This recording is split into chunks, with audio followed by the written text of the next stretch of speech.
사무엘하 19장 16절부터 30절 말씀을 보겠습니다.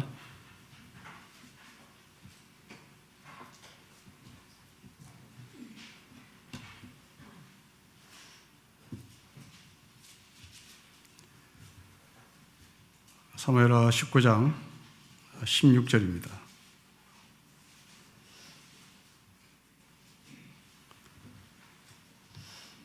16절부터 30절 말씀을 우리 한 절씩 기도하겠습니다. 바후림에 있는 베냐민 사람 게라의 아들 시므이가 급히 유다 사람과 함께 다윗 왕을 맞으러 내려올 때에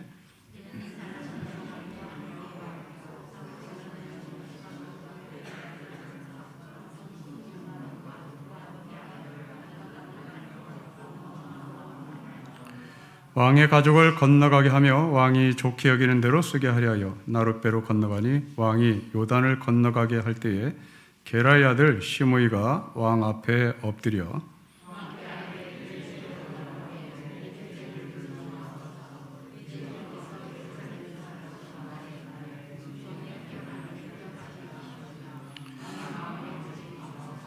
왕의 종 내가 범죄한 줄 아옵기에 오늘 요셉의 온 족속 중 내가 먼저 내려와서 내 주 왕을 영접하나이다.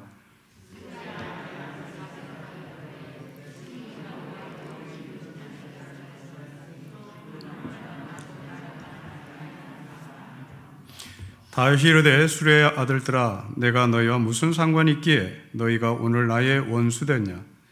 오늘 어찌하여 이스라엘 가운데서 사람을 죽이겠느냐. 내가 오늘 이스라엘의 왕이 된 것을 내가 알지 못하리오 하고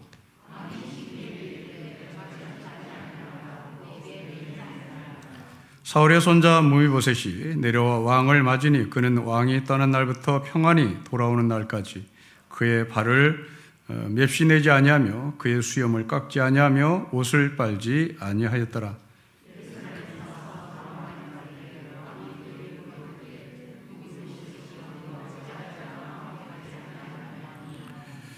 대답하되 내 주 왕이여 왕의 종이 나는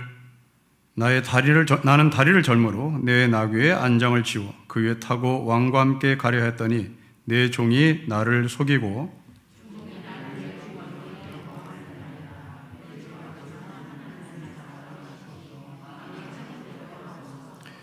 내 아버지의 온 집이 내 주 왕 앞에서는 다만 죽을 사람이 되지 아니하였나이까.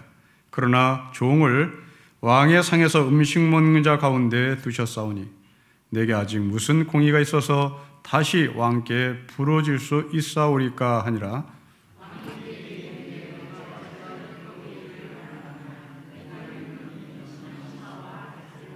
같이 읽겠습니다. 무비보셋이 왕께 아뢰되 내 주 왕께서 평안히 왕궁에 돌아오게 계시니 그로 그 전부를 차지하게 하옵소서 하니라. 아멘. 자, 오늘 4명의 사람들을 중심으로 우리가 해석을 해볼 텐데요. 여러분 16절 시므이라고 하는 사람이 나옵니다. 17절에 시바라는 이름이 나옵니다. 21절에 아비새가 나옵니다. 24절에 사울의 손자 무비보셋이 나옵니다. 예루살렘으로 가는 다윗을 영접하기 위하여 나온 사람이고 무비보셋은 다리가 절기 때문에 다윗을 영접하러 나가지 못하고 예루살렘에서 다윗을 만납니다. 이 4명의 사람이 다윗을 만나러 온 이유는 단 한 가지입니다. 전쟁에서 승리를 했기 때문입니다. 여러분 이것이 세상입니다. 세상은 승리한 사람 주변에 사람들이 모이게 되어 있죠. 대통령을 새로 선출했습니다. 승리자입니다. 주변에 수많은 사람들이 모입니다. 다윗은 지금 자기 아들 압살롬과 싸움을 했고 그 전쟁에서 이겼습니다. 뿔뿔이 흩어진 사람들이 다시 다윗에게로 모입니다. 승리한 자가 갖는 특권이고 승리한 자가 갖는 기쁨이죠. 우리는 사순절을 보내고 있습니다. 십자가는 승리라고 고백하고 있는 우리들입니다. 그러나 정작 2000년 전에 예수님의 뒤를 따라다녔던 사람들은 십자가 앞에 다 도망갔습니다. 끝까지 예수님의 뒤를 따른 사람은 이름 없는 여인들이었고 하찮은 직업을 가진 사람들이었습니다. 우리는 세상의 철학의 근거에서 승리자의 편에 설 것인가?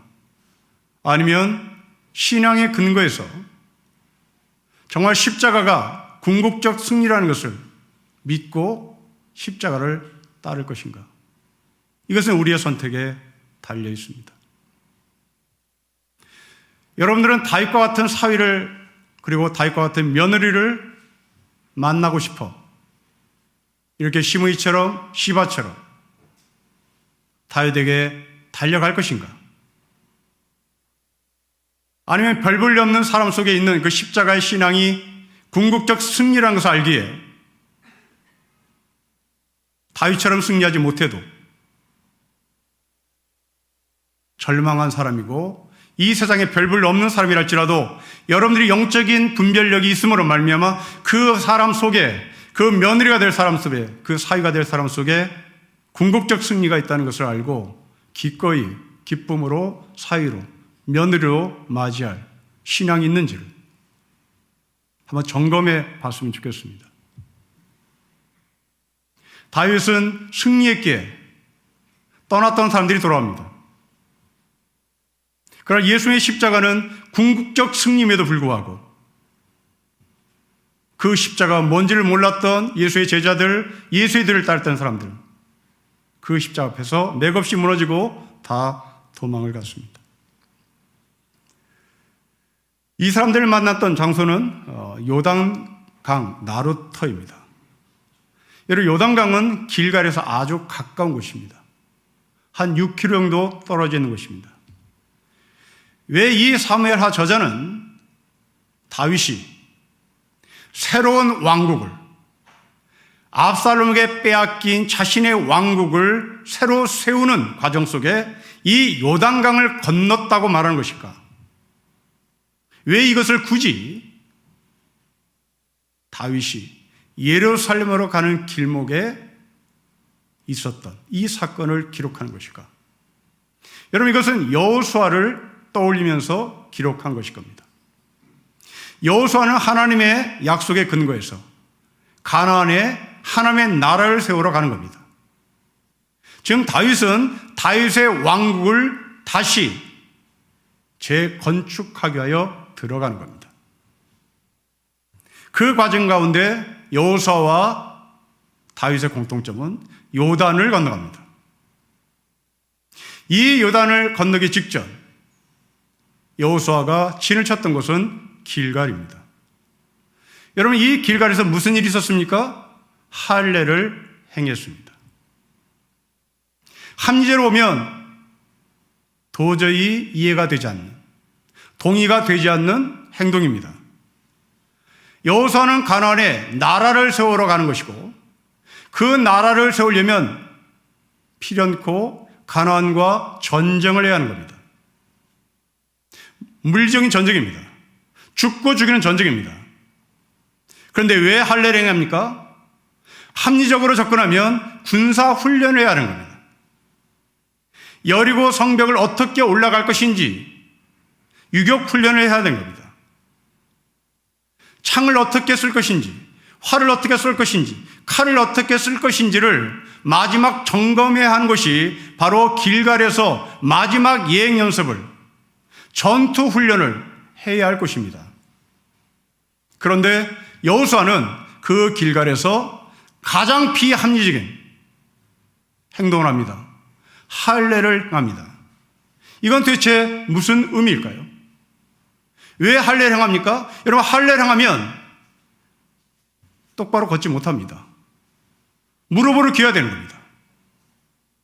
이것은 무엇을 말할까요? 그렇습니다. 여호수아가 길갈에서 할례를 했던 이유는 이 싸움은 사람을 죽이는 싸움이 아니고, 이 싸움은 정복할 싸움이 아니라 이 싸움은 약속을 신뢰하지 않느냐, 신뢰하느냐의 믿음의 싸움이라는 것을 여호수아는 고백하고 도대체 이해가 되지 않는 할례를 행했던 것입니다.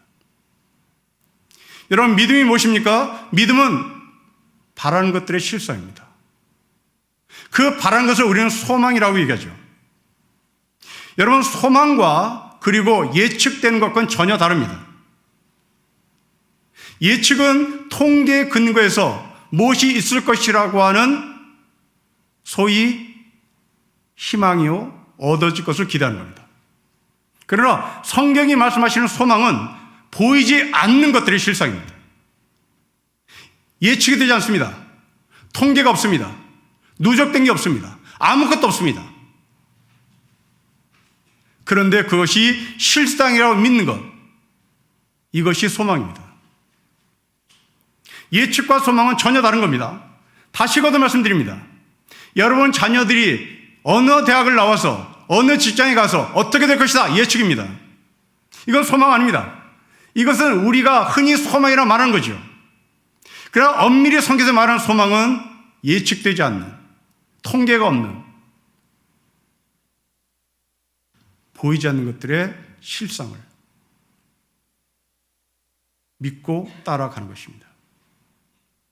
여호수아는 바로 그 믿음을 소망 가운데 뒀던 사람입니다.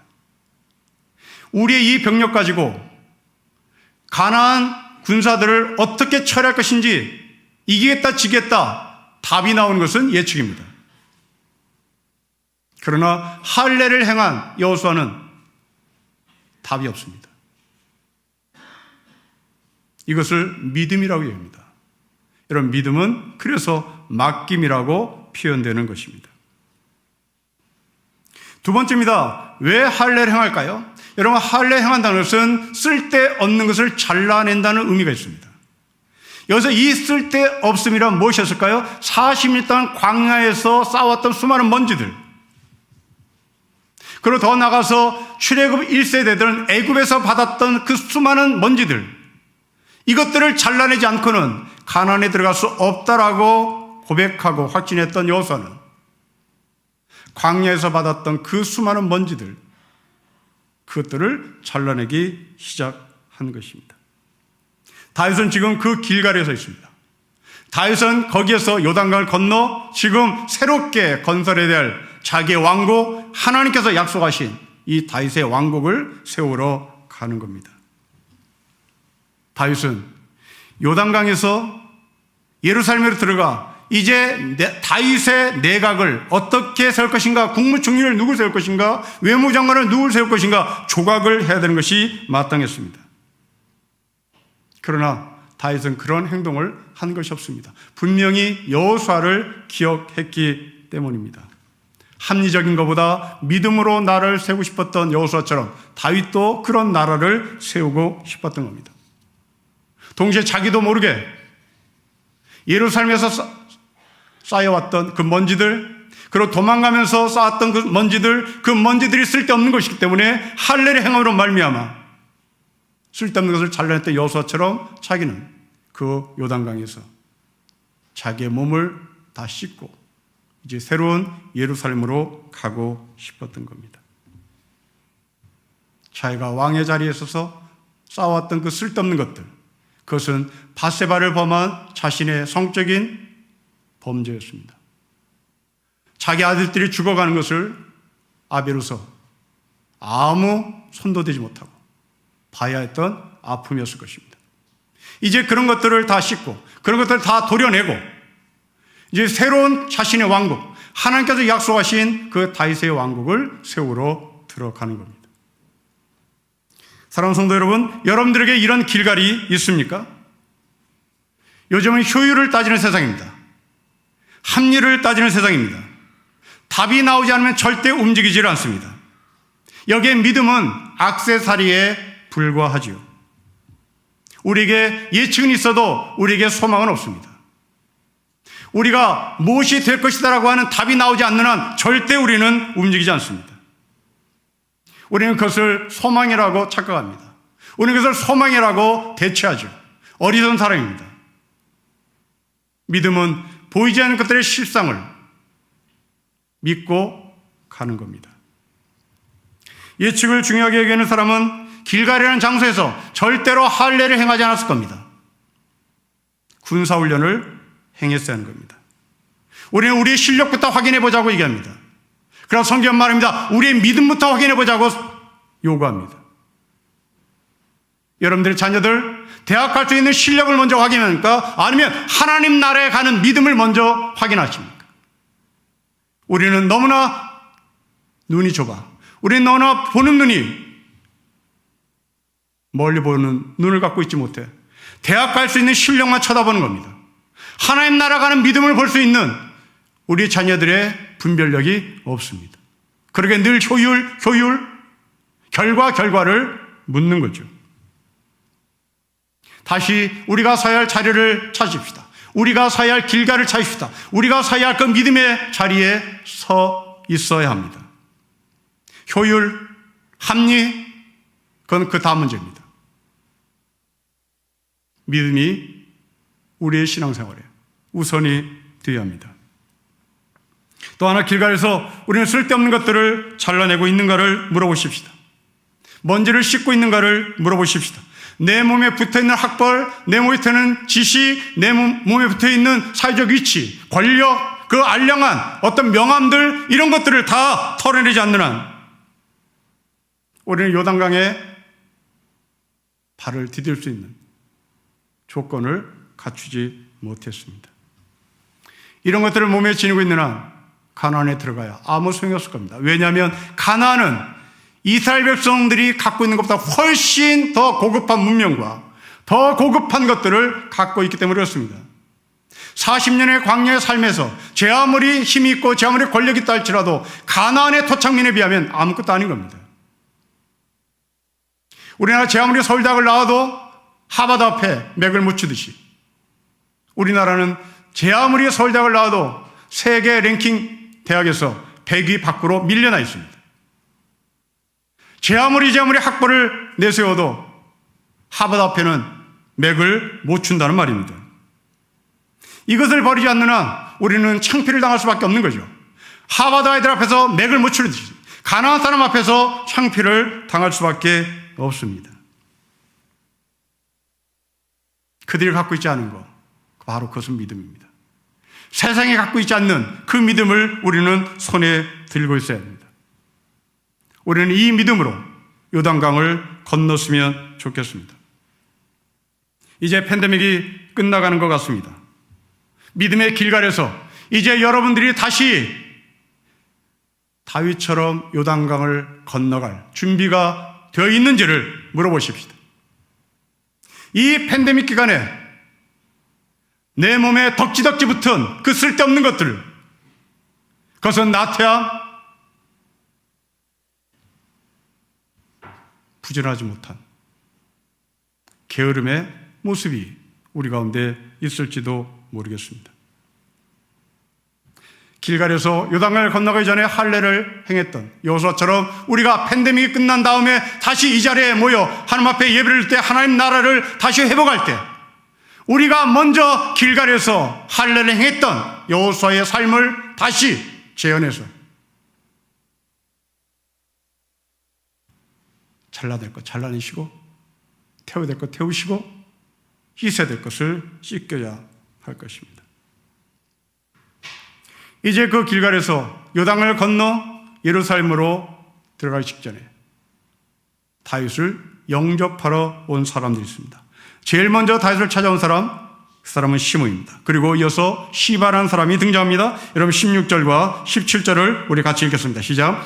바후림에 있는 베냐민 사람 게라의 아들 시므이가 급히 유다 사람과 함께 다윗 왕을 맞으러 내려올 때에 베냐민 사람 1000명이 그와 함께 하고 사울 집안의 종 시바도 그의 아들 15과 종 20명과 더불어 그와 함께하여 요단강을 밟고 건너 왕 앞으로 나왔습니다. 여러분, 이 시므이는 오늘 처음 나오지 않습니다. 사무엘 16장 5절에도 나옵니다. 사무엘하 16장에 나오는 시므이는 그리고 시바와 함께 오늘처럼 같이 등장합니다. 그런데 성경 저자는 사무엘하 16장에 나오는 시므이와 오늘 본문에 나오는 시므이를 그리고 시바를 비교합니다. 사무엘 16장에 나오는 시므이는 다윗이 예루살렘을 버리고 도망갈 때 다윗을 향해서 저주했던 사람이고 다윗을 향해서 돌을 던졌던 사람입니다. 그리고 시바는 다윗이 예루살렘을 버리고 도망갈 때 다윗에게 음식과 물을 제공한 사람입니다. 시므이는 다윗을 저주했고 시바는 다윗을 공개했습니다. 이 두 사람이 오늘도 같이 등장합니다. 여러분 다시 16절에 다윗을 배반했던 시므이를 보십시오. 바후림에 있는 베냐민 사람 게라의 아들 시므이가 급히 유다 사람과 함께 다윗 왕을 맞으러 내려옵니다. 사람 1000명을 데리고 왔다고 17절은 말합니다. 그리고 시바도 15의 아들과 20명의 종을 데리고 다윗 앞에 나왔습니다. 정리하지만 사무엘 16장에서는 시므이가 저주를 하고 다윗을 배반했는데 지금은 다윗 앞에 무릎을 꿇고 다윗에게 충성을 맹세하러 나왔다는 얘기입니다. 왜 그랬을까요? 그렇습니다. 세상은 이렇습니다. 다윗이 실패하자, 다윗이 공경에 빠지자 시므이는 압살롬 편에 서서 다윗을 저주하고 다윗에게 돌을 던졌습니다. 그런데 역전됐습니다. 상황이 바뀌었습니다. 시므이는 언제 그랬냐는 듯이 다윗에게 찾아와 무릎을 꿇고 1000명의 사람들이 당신에게 충성 맹세를 할 준비가 되었습니다 라고 보고를 합니다. 우리나라에 이런 말이 있습니다. 저 사람은 1945년 8월 15일부터 독립운동을 한 사람이다. 이런 말이 있습니다. 이게 실제 있는 말입니다. 저 사람은 1945년 8월 15일부터 독립운동을 한 사람이다. 이런 말을 쓴 사람이 누구였냐면 일제강점기 때 형사노릇 했던 사람, 군인 했던 사람, 장교했던 사람, 일본군 장교했던 사람, 만주군 장교했던 사람, 일본 앞잡이들이 해방이 되자 언제 그랬냐는 듯이 조국의 충성, 민족에 대한 자주, 나라 사랑을 외쳤던 사람입니다. 이 사람들이 어느 순간 그 나라 사랑의 명목을 들고 이 친일파들은 미국과 손을 잡습니다. 여러분 일제강점기에 일본은 누구랑 싸웠습니까? 미국하고 싸웠습니다. 진주만을 폭격한 거죠. 미국과 싸웠습니다. 일본 강점기 때, 일제강점기 때 일본이 가장 적으로 규정한 나라는 미국이었습니다. 그렇다면 이 친일파들은 지긋지긋하게 미국을 미워한다, 미국을 미워한다, 미국을 증오한다고 외쳤던 사람입니다. 이게 나라 사랑이었죠. 이게 친일파들이 생각했던 나라 사랑이었습니다. 그런데 1945년 8월 15일 되자 미국이 점령하자 친일파들은 다시 나라 사랑을 하기 시작합니다. 그게 미국에 무릎을 꿇는 겁니다. 우리 이런 사람을 가르쳐 기회주의자라고 하죠. 여러분 이병재라는 소설가가 사나라고 하는 대화소설을 썼습니다. 총 7권을 써냈는데요. 이 사나라는 소설은 우리나라의 현대 역사의 굴곡을 기록한 정말 방대한 역사입니다.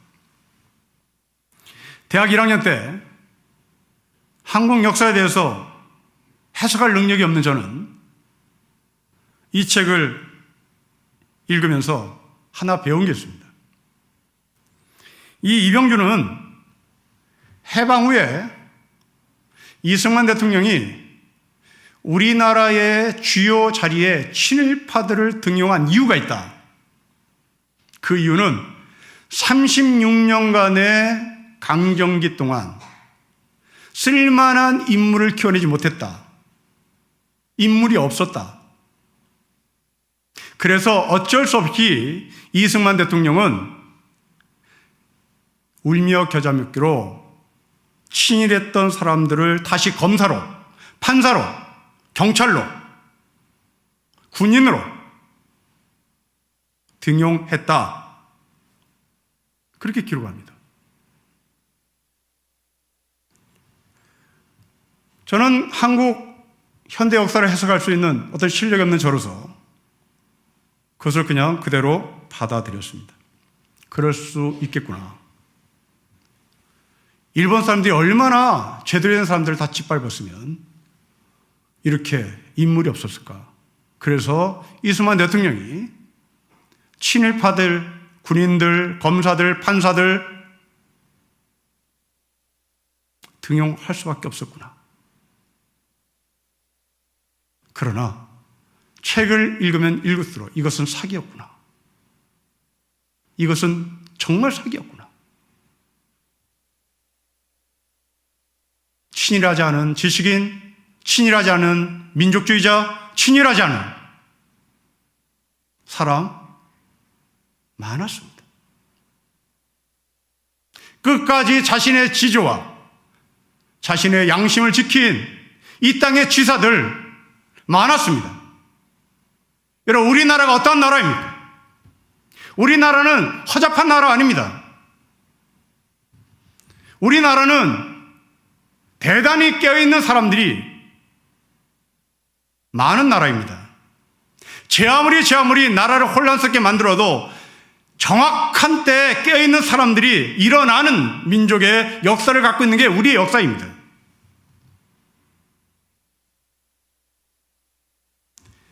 결국 그 민족주의 진영에서 친일파를 제거하자고 하는 법안을 만들었습니다. 반민족 처벌법이었습니다. 그러나 무산됐습니다. 실패했습니다. 친일파들이 득세했던 거죠. 오늘 시므이가 그런 사람입니다. 압살롬을 일본이라고 해석하고 다윗을 조선이라고 해석해 보십시다.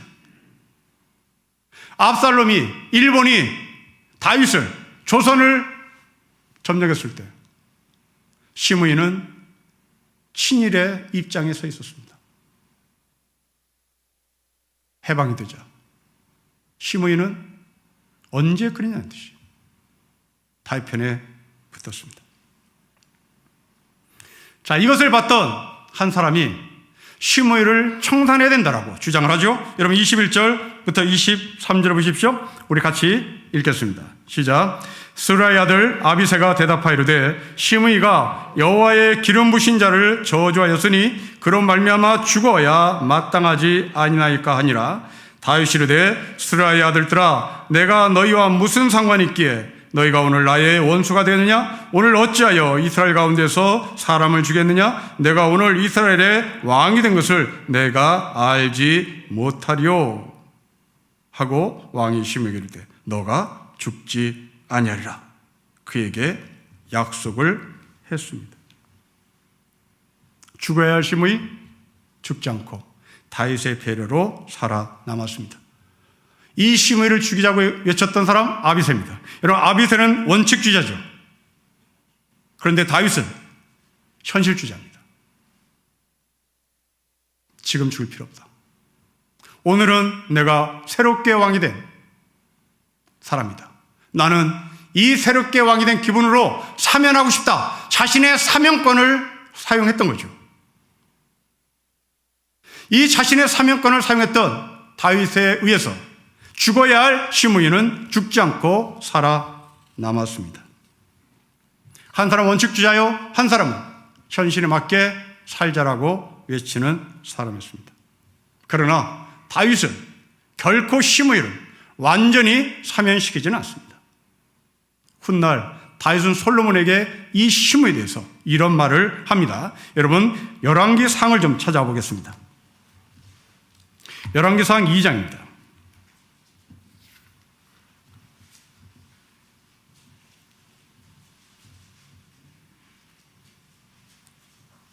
열왕기상 2장 8절 9절 말씀을 제가 천천히 읽어보겠습니다. 시므이가 여기에 등장합니다. 바후림 베냐민 사람 게라의 아들 시므이가 너와 함께 있나니, 여기서 너는 솔로몬입니다. 너와 함께 있나니 그는 내가 마하나임으로 갈 때에 악독한 말로 나를 저주하였느라. 그러나 그가 요단에서 내려와 나를 영접함으로 내가 여호와를 두고 맹세하여 이르기를 내가 칼로 너를 죽이지 아니하리라 했노라. 그러나 그를 무죄한 자로 여기지 말자다. 너 솔로몬은 지혜 있는 사람이므로 그에게 행할 일을 알지니 그의 백발이 피 가운데 스올에 내려가게 하라. 당부합니다. 자, 36절 37절로 건너가 보겠습니다.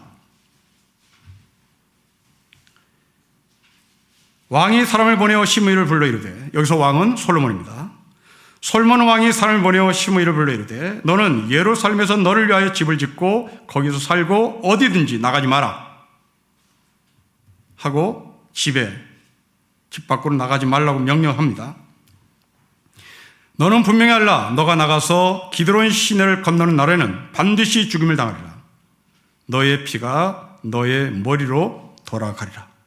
솔로몬은 시므이에게 자택에 칩거해라, 유배를 해라, 나가면 죽는다 경고했습니다. 39절 41절 보십시오. 3년 후에 시므이의 두 종이 가드 왕 마가의 아들 아기스에게로 도망하여 간지라. 어떤 사람이 시므이에게 말하 이르되 당신의 종이 가드에 있나이다. 시므이가 그 종을 찾으려고 일어나 그의 나귀에 안장을 지우고 가드로 가서 아기스에게로 나아가 그의 종을 가드에서 데려왔습니다. 집 밖에 나갔다는 얘기입니다. 시므이가 예루살렘에서부터 가드에 갔다가 돌아온 일을 어떤 사람이 솔로몬에게 말했습니다. 결과가 어떻게 됐습니까? 46절로 내려가 보십시오. 여호와에 대해 아들 분에게 명령하며 그가 나가서 시므이를 치니 그가 죽은지라. 이에 나라가 솔로몬의 손에 견고하여진지라. 다윗은 자신이 죽지 않습니다. 시므이를 자신의 아들 솔로몬에 의해서 죽게 만듭니다. 자, 우리는 두 사람을 봅니다. 하나는 아비새, 하나는 다윗. 원칙주의자, 현실주의자. 여러분들은 어떤 사람입니까? 누가 옳다, 틀리다 없습니다. 여러분의 기질 차이입니다. 여러분 현실주의자입니까? 원칙주의자입니까? 저는 원칙주의에 가깝습니다. 그렇다고 제 성격이 좋다, 그런 말 아닙니다. 사람마다 기질은 다 다르고 원칙주의의 장점과 단점이 있고 현실주의자의 장점과 단점이 있습니다. 문제는 시므이처럼 기회주의자는 되지 말자입니다.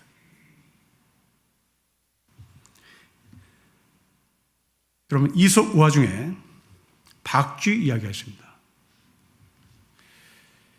땅에 사는 들짐승과 하늘에 사는 새들, 이들이 서로 싸움을 했습니다. 그 사이에 박쥐는 내가 어느 편에 서는 것이 좋을까 고민했습니다.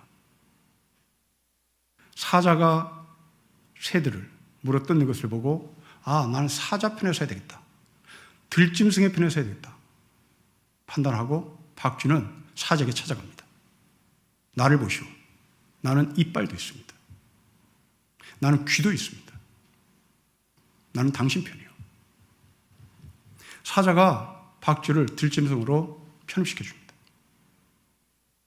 근데 독수리 편대를 이루어서 사자를 공격합니다. 그러자 박쥐가 사자 우리에서 빠져나와 독수리의 진영을 넘어갑니다. 그리고 말합니다. 나 새다. 봐라. 난 날개 달렸지. 나 새라고. 난 날아다녀. 박쥐는 어느새 독수리 편이 되어 있었습니다. 이것을 간과한 사자와 독수리가 평화협정을 맺습니다. 그리고 조건을 겁니다. 박쥐 쟤는 들짐승도 새 범죄도 들여버리지 말자. 왕따시키자.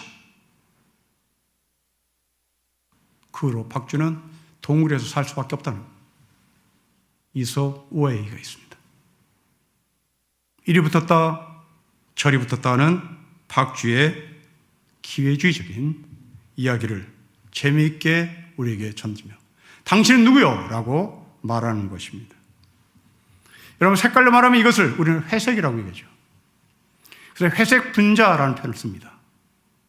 여러분, 서울이라는 도시를 보십시오. 서울은 늘 하늘이 잿빛입니다. 이것을 영적인 관점에서 보십시오. 영적인 관점에서 왜 서울은 늘 하늘이 잿빛일까? 네, 그렇습니다. 서울은 기회주의자만 살아남는 곳입니다. 서울은 자신의 색깔이 분명한 살아남을 수가 없어요. 이리 붙었다 저리 붙어야 하는 겁니다. 이게 서울 하늘을 바라보는 영적인 의미입니다. 여러분 남편, 여러분 아들들, 서울에서 살아남았다는 것은 아마도 박쥐 같은 삶이기에 사는 것인지도 모릅니다. 우리가 원칙주의자, 현실주의자 다 좋습니다. 그러나 박쥐처럼 이리 붙었다 저리 붙었다 하는 회색 분자는 되지 마십시다. 우리가 따라갈 한 분이 있습니다. 그분은 하나님이십니다. 시므이가 기회주의자라면, 그렇다면 두 번째로는 시바는 어떤 사람입니까? 시바도 기회주의자입니다. 여러분 사무엘 9장에 보면 사울이 몰락하자 시바가 다윗의 종이라고 고백을 하죠. 사울의 진영에서 빠져나온 겁니다. 박쥐 같은 사람이었습니다. 사울의 진영에 빠져나와 다윗에게 무릎을 꿇고 나는 당신의 종입니다라고 말합니다. 그때 다윗이 시바에게 물어요. 너희 집 그 사울의 집안에 아직도 살아남은 사람이 있느냐 물어요. 그러자 이 시바가 다윗에게 한 사람이 있습니다. 누구냐? 요나단의 아들 무비보셋이라는 사람이 있는데, 이 무비보셋이 다리가 저는 장애인입니다. 다윗은 무비보셋에게 땅을 주시오. 요나단의 우정을 기억하며 무비보셋을 죽이지 않고 땅을 주며 이 땅으로 먹고 살라고 부탁을 합니다. 그리고 시바에게 사울의 손자 요나단의 아들 무비보셋을 잘 돌봐달라고 부탁을 합니다. 자, 이 배경을 들고 오늘 본문에 나오는 시바를 보십시다. 여러분 17절 말씀 보겠습니다. 17절로 올라오십시오. 베냐민 사람 1000명이 그와 함께하고 사울 집안의 종 시바도 그의 아들 15과 종 20명과 더불어 그와 함께하여 요단강을 밟고 건너 왕 앞으로 나옵니다. 무비보셋이 없습니다. 자기의 주인입니다. 무비보셋이 없이 시바는 자기의 아들들만 데리고 나옵니다. 자기의 아들들, 자기의 종을 데리고 나왔다는 것은 이 교회에 출세를 해보자 라는 이야기겠죠. 그러면 무비보셋은 어디 갔을까요? 여러분 26절 보십시오. 26절 내려오시면 무비보셋이 이런 말합니다. 같이 읽겠습니다. 시작. 대답하되 내 주 왕이여, 왕의 종인 나는 다리를 절므로 내 다리에 안장을 지어 그 위에 타고 왕과 함께 가려 하였더니 내 종이 나를 속이고 종인 나를 내 주와 함께 모함했습니다. 여기서 내 종은 시바를 말합니다. 이 시바가 무비보셋을 소외시켰습니다. 자, 누구의 말이 오는가 우리는 잘 모르겠습니다. 시바의 말이 오는가 무비보셋의 말이 오는가. 그런데 다윗은 무비보셋의 말을 믿지 않았던 것 같습니다. 여러분 25절을 다시 보십시오. 예루살렘에 와서 왕을 맞이할 때에 왕이 그에게 물어 이르되 무비보셋이여 너 어찌하여 나와 함께 가지 아니하냐? 너 왜 나 따라오지 않았느냐? 어떤 책망하는 분위기입니다. 그렇게 책망했던 이유가 24절 때문에 그랬던 것 같습니다. 무이보셋은 아주 후줄근하게 나타났습니다. 찢지도 않고 몸에서 냄새나는 모습으로 나타났습니다. 눈에 보이는 그 무이보셋을 보고 다윗은 순간 분별력을 잃었습니다. 사람 중심을 보지 못했던 다윗의 영성이었습니다.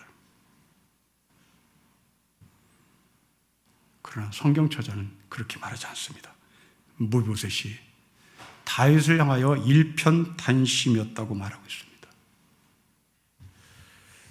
다윗이 무이보셋을 오해하고 있는 말씀을 좀 보겠습니다. 여러분 29절 보십시오. 무이보셋을 오해했던 다윗의 말입니다. 왕이 그에게 이르되 너가 어찌하여 또 너의 일을 말하느냐? 내가 이르노니 너는 시바와 밭을 나누라. 무이보셋이 소유한 땅을 시바에게 반으로 나누라고 얘기합니다. 여러분 그때 무이보셋의 말입니다. 30절 아닙니다. 그 땅 전부를 시바에게 주세요. 여러분 성경저자는 일편단심의 무이보셋을 얘기합니다. 다윗은 사람을 보지 못하는 별 볼 없는 신뢰를 갖춘 자라는 말씀을 우리에게 던집니다. 자, 여러분 29절과 30절을 읽으면서 여러분들은 어떤 그림 하나가 떠올라야 합니다. 29절과 30절은 어떤 그림이 떠오릅니까? 그렇습니다. 솔로몬 재판이 떠오릅니다. 솔로몬 재판이 무엇입니까? 아들 하나를 데리고 이게 내 아들이다, 네 아들이다 싸웠습니다. 솔로몬이 반을 나누라. 반을 나누랬더니 가짜가 네, 나누자. 진짜는 저 여자 다 주세요. 그 그림이 29절과 30절에 그대로 나와 있습니다. 여러분 29절 보십시오. 너는 시바 밭을 나누라. 솔로몬이 아이를 반으로 잘라 나누라고 말하는 것과 동일한 말을 합니다. 그러자 30절에 진짜 엄마가 등장합니다. 그 진짜 엄마는 내가 아들을 갖지 않겠습니다. 내 아들을 저 사람에게 주세요. 그런 것처럼 무이보셋은 이 땅은 내 땅이 아니랍니다. 나는 이 땅을 갖지 않겠습니다. 이 땅을 시바에게 주십시오.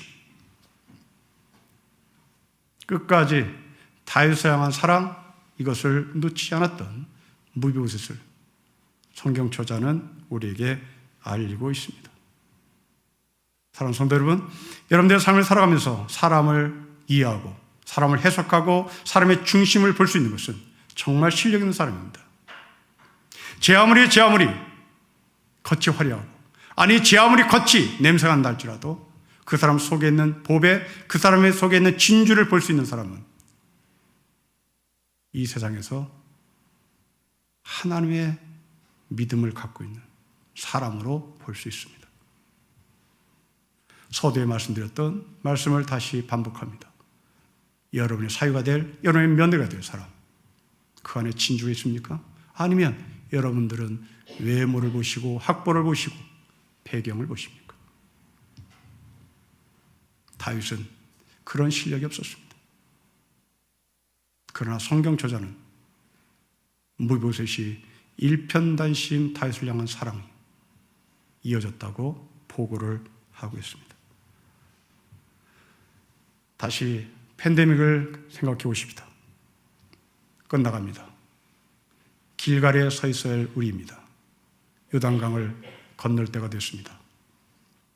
쓸데없는 것을 잘라내시고 씻을 것을 씻으시고 이제 2년 동안 만나지 못했던 사람들, 정말 그 안에 그대로 진주를 가지고 나타나는지 아니면 속은 완전히 비어버린 채 겉만 그럴듯하게 나타나는지 한번 내 스스로 점검하시고 이 2년 동안 나의 영성이 무뎌지지 않았는지 지체를 바라보며 확인해 함께 이 거룩한 나라의 내용들을 채워져가는 신림교회 성도가 되시기를 주 이름으로 축복합니다. 기도하겠습니다.